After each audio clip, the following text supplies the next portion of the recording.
Greetings and welcome to Legacies of Wavryn, Lore of the Endelment. This will be Chapter 11 of this reading.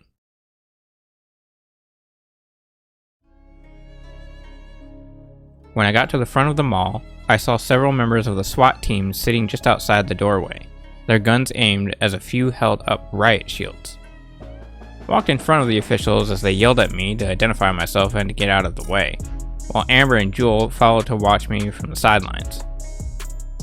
As an officer yelled for me to stand down, JJ walked out of the mall and swung his left hand at the officers. With that, he blew away the entire SWAT team's barricade far back into another building across the street with a simple shockwave, keeping me as the only man standing against him. Once he lowered his hand, I raised Galden and threw it towards him to have it stab in the sidewalk near his feet. JJ glanced down at the sword, then looked back up at me and asked, "What might this be?" "A gift," I said. "I've been bored these past few days, so I want to have some fun. And we both know that you can't fight fair without a weapon in hand." He amazingly gave me a smirk as he chuckled, then said, "A gift? You're spending too much time with these Quellants, Zaec. You're becoming more like them every time we meet. You're becoming human." Even though that angered me, both him calling me human and saying my middle name, I just smiled and said, "Whatever you say, Jericho." I knew JJ hated being called by his last name. Nearly killed me the first time I said it when I met him. Punched me in my stomach hard the second time. It was funny that I could anger him just by calling him by his last name. I never understood why though. Must have just been this thing. Once I somehow insulted him, JJ became very angry and grabbed the handle of Galden with his left hand. He jerked his arm up to pull the sword out from the ground, then held it backhanded with the tip aimed up and the blade in a slight angle towards his right side behind his back. JJ looked at me, trying his best to give me his blank stare again, as it fought from showing his hatred. Then after a second of silence between us, he said, "Get ready to die then, Zaec." I chuckled as I reached for both Zane and Vince, while JJ started walking towards me. He jolted after a few strides and swung with an uppercut, which I dodged by taking one long yet quick step back. Once the blade swung by, I jolted towards him and raised Zane and fired one energy bullet into his chest. The shot was a powerful blast that sent JJ back into the mall and into one of the 3 fountains along the main hallway. I then started walking in as I raised Vince and held both of the triggers down, spraying constant rounds at him as a way to insult him further. As I got halfway through the hallway, JJ finally jumped up and floated a foot off the ground as he started swinging Galden very quickly to block each shot. At one point, he was able to send back a few blasts, forcing me to stop firing once I got to the edge of the center area and dodge each that flew by. I stylishly spun my guns on my fingers as I waited for JJ to lower himself back onto the floor, then quickly moved to aim and fire again. Of course, he just blocked each shot with ease. After a moment, I stopped firing and jolted over to kick him in the center of his face with my left foot. My kick sent him straight into a clothing shop, where he tried to stop himself from being slammed into a jewelry counter by stabbing the blade halfway into the floor. He ended up getting his head slammed into it anyways, because I jolted again and drop-kicked it into the glass container with my left foot. I jumped off his head before it could touch the counter and motioned into a backflip, landing about 5 feet away. I then aimed my guns at him again and shot about 30 rounds just for the hell of it, uncaring if they hit him or not. Though it was collateral damage, it had to be done. Well, sort of. I mean, you don't expect JJ to actually fight me where there's no one or nothing around, when he's already destroyed the place. So what was I to do? Plus, he used my full middle name. That just doesn't bode well with me. Anyways, I placed my guns back into their holsters and asked, "What's wrong, Jericho? Lost the will to fight?" JJ jumped up and tried to stab me, but I quickly swung my right hand across, blowing out a strong shockwave that sent him over the counter and into the back wall of the store, actually breaking the ground around where I stood. As I lowered my arm, I yelled, "Get up! You're starting to bug me with how you're fighting. It's pathetic." Just then, JJ quickly threw Galden with the tip facing me and struck the center of my chest, throwing me into the crumpled pieces of the fountain. At the same time with the impact from the sword, Zane snapped out of its holster and was dropped just outside the store's alleyway. JJ jolted towards me and grabbed the sword with his left hand and said, "Well, human, you did say that you wanted to have some fun, so I just simply brought myself down to your level. You know, to make it easier on yourself."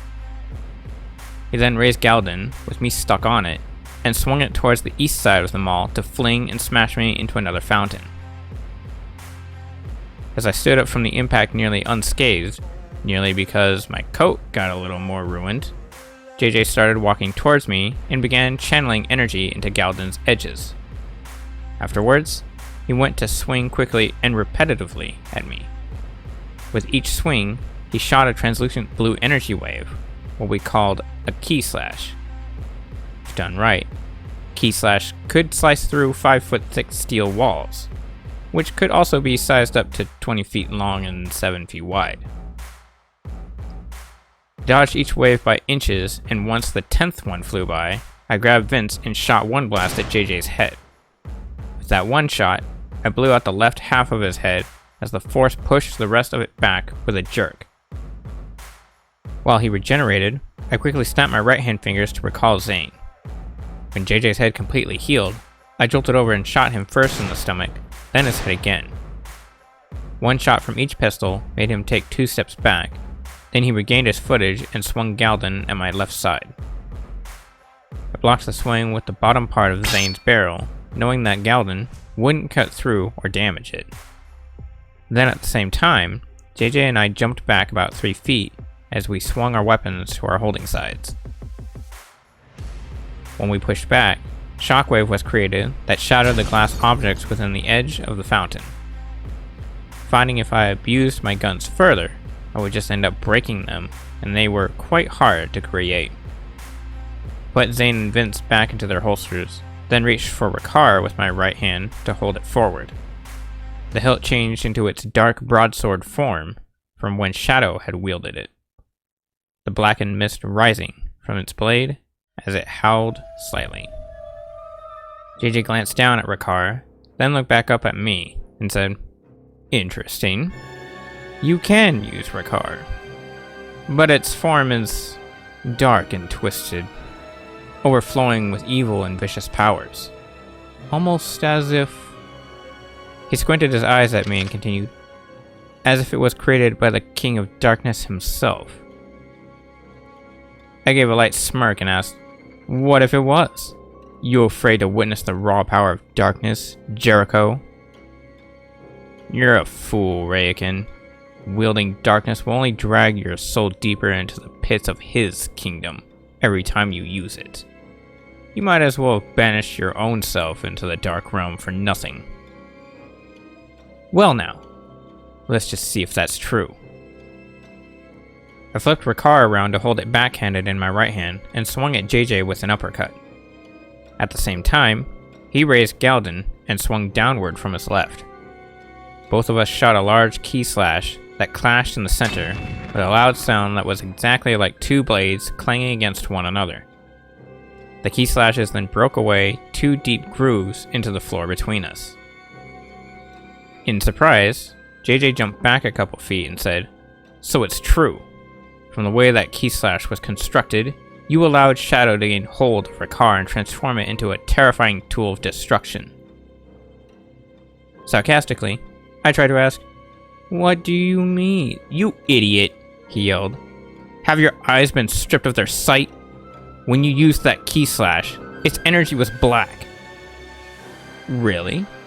Oh, I didn't see it. Let me try that again."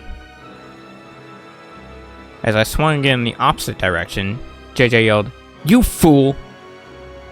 He swung against me and simply used his key slash to block mine yet again, making an even louder and stronger clang than before. It was just like he said. The key slash that I created was black. It didn't make any sense to me though, seeing as how it didn't seem to do anything extra. However, it looked cool, making me want to do it again.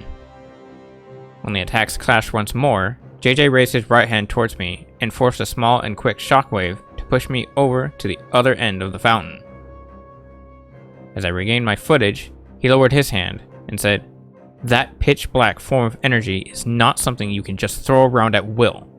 It's dark energy, created by the King of Darkness himself. It's one of the ways Shadow tests those that he wishes to use as powers."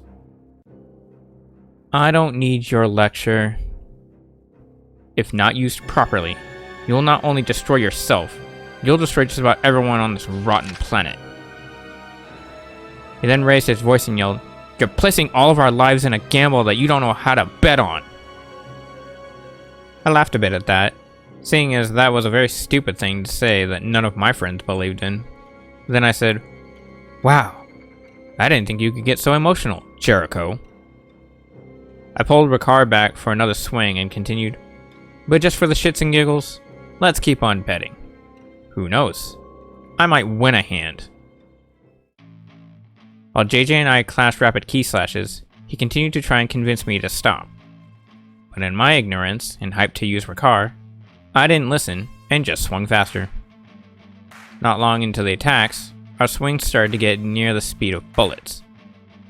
We began to tear apart the entire mall with shockwaves, barely missing the few humans that were standing around watching the fight, like the idiots that they were. With my last swing, I raised Ricard and struck it into the ground to force out one last powerful key slash. It ripped through the ground and sliced JJ completely in half vertically. As his body fell apart and onto the floor, I felt my body changing within me from my insane hunger for battle. First, my aura became visible as a large spiraling thin layer of energy around me that was translucent black.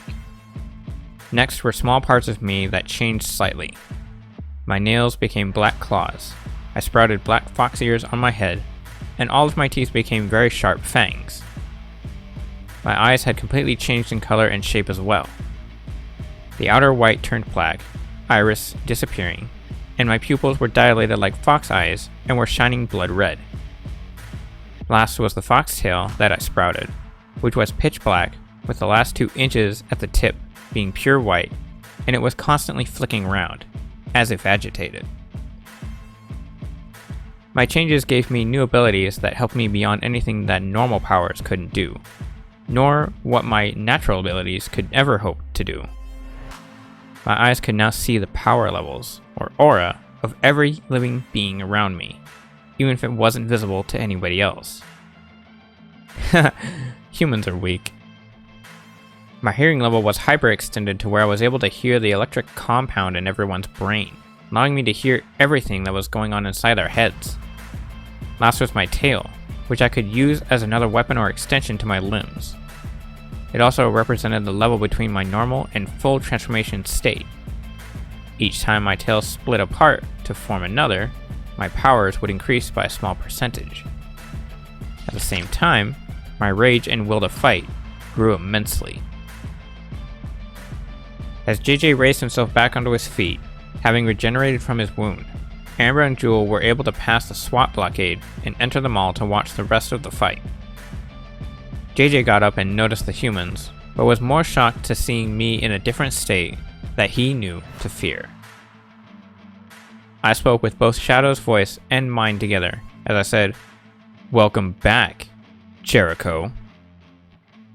I then pulled Ricard out of the ground and slightly placed it behind me backhanded and continued, "It's time for round 2, so get ready, because I ain't holding back." I swung Ricard and shot out a very large and intense key slash. He tried to block it, but it was too strong and fast for him to counter, throwing him back towards the west side fountain. When he hit the ground, he was slashed with at least 1,000 energy blades that nearly ripped him apart, with the last one sending him back over to me.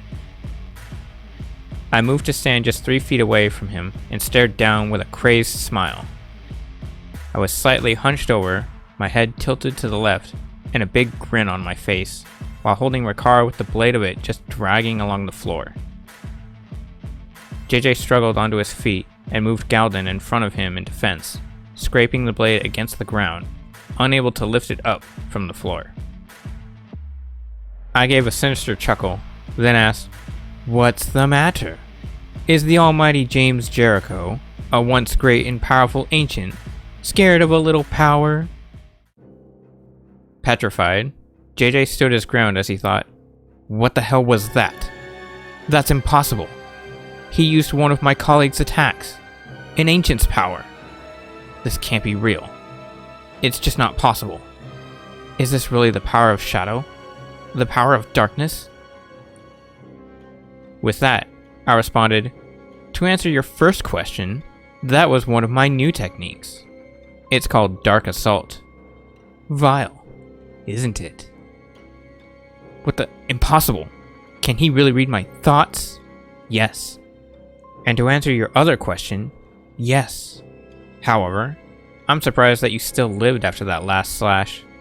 Guess I must have miscalculated the angle and the trajectory, along with the amount of power and force." I then raised Ricard behind me and said, "Oh well, more fun for me." As I charged for another round of key slashes, JJ just stood in fear as he thought, I can't beat him. He's grown too powerful. I heard that darkness was overwhelming, but I didn't think it was completely beyond any natural abilities." Before I started my attack, I jolted back about 5 yards. There, I began tossing powerful key slashes that nearly broke the sound barrier as they flew. Each strike was able to crack Galden's blade on contact, while pushing both the sword and JJ back slightly. While I continued to strike, JJ thought, "This is insane. There's no way I can fight him on the same level. It's just impossible. Not at my current power level. He'll obliterate me in an instant." "Come on, Jericho!" I yelled, sending out the last rapid burst.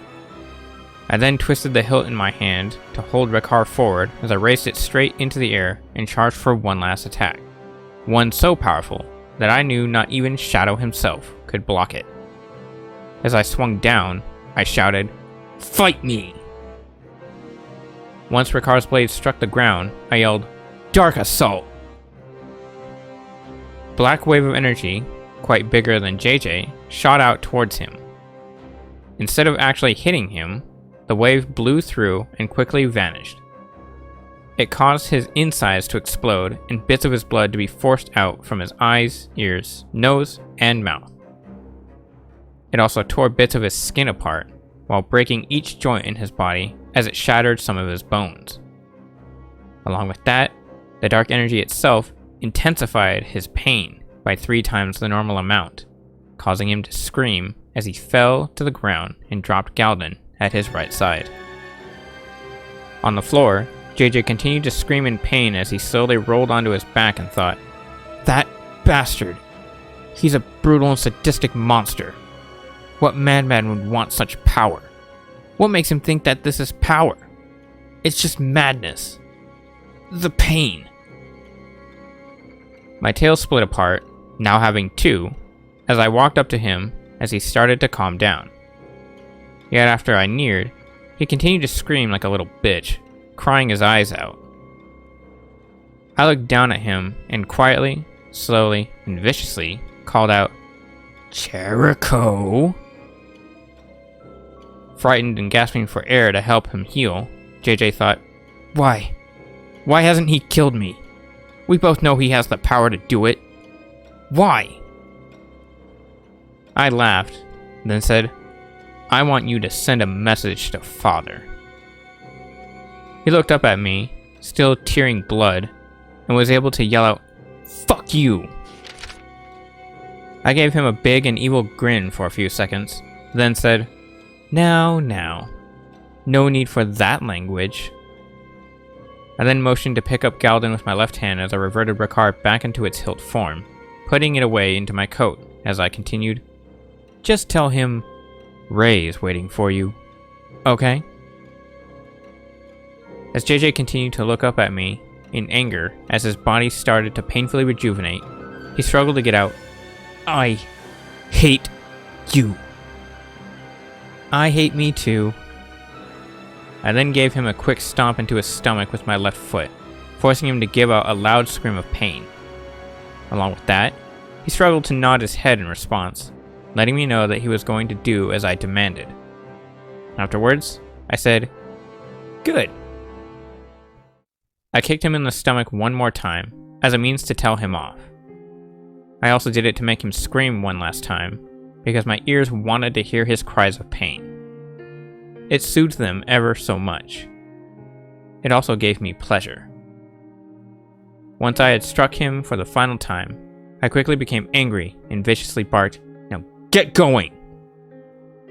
JJ painfully crawled away, while I changed back into my original form and turned towards Amber and Jewel, both shocked and scared at what I had done. I motioned out of the mall to get back to the hotel room and said, "I'm done here." Knowing that JJ was frightened at what I could do, I knew Father was going to step his game up and come face me soon.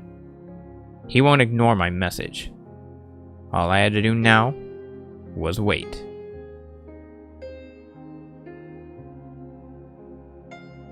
This concludes the reading of Chapter 11.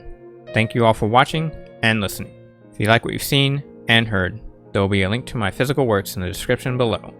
Other than that, stay safe, take care. We will see you again next week, reading Chapter 12.